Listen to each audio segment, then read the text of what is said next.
Există atâtea oportunități pe care copiii noștri n-ar trebui să le rateze. Una dintre acestea este tehnologia. Tehnologiile au devenit parte din viața noastră. Robocod este compania internațională reprezentată în 5 țări ale lumii, cu mai mult de peste 100 de centre de training frecventate de peste 10.000 de elevi.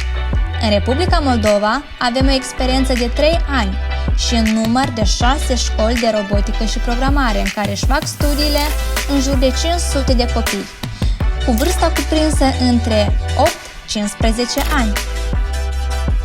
În timp ce copiii lucrează la proiecte distractive și din ce în ce mai complexe, ei învață structurile fundamentale de programare, algoritmi și multe lucruri interesante. Cum e să-ți pui în practică propriile idei și să devii un creator digital încă din copilărie? Da, vrem să creștem viitoarea generație de IT-antreprenori, oameni care merg în pas cu timpul, care fac noi tehnologii și care îmbunătățesc calitatea vieții lor și a întregii lumi. Ne bucurăm să vedem pe fiecare participant de oriunde ar fi, întrucât Școala Robocod moderează activitatea copiilor online și în regim live.